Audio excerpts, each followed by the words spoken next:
પાટણના રાધનપુરમાં કોંગ્રેસનો હોબાળો જે છે તે અત્યારે જોવા મળી રહ્યો છે। મોટી સંખ્યામાં કોંગ્રેસના કાર્યકર્તાઓએ બેસણું યોજી અને કાર્યક્રમ યોજ્યો હતો। રાધનપુર શહેર કોંગ્રેસ દ્વારા પાલિકાનું બેસણું યોજવામાં આવ્યું હતું। રાધનપુર ભાજપ શાસિત પાલિકાનો કોંગ્રેસે વિરોધ કર્યો હતો, ત્યારે પોલીસ પણ મોટી સંખ્યામાં ત્યાં પહોંચી હતી અને તમામ કાર્યકર્તાઓને અટકાયત કરી હતી। વિરોધ કરી રહેલા કોંગ્રેસ કાર્યકર્તાઓની પોલીસે હાલ અટકાયત કરી છે।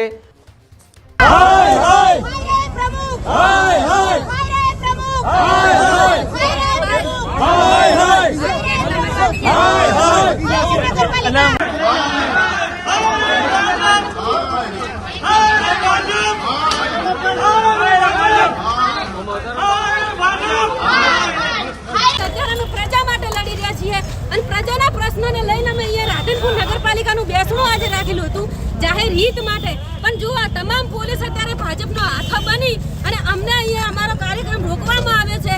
અમે જે નનામી નીકળી હતી, નનામી અમારી જોડે છીનવી લેવામાં આવી છે। એટલે ભાજપનો હાથ બની જે આ તમામે પોલીસ અત્યારે કામ કરી રહી છે અને અમે સખત શબ્દોમાં વખોડીએ છીએ।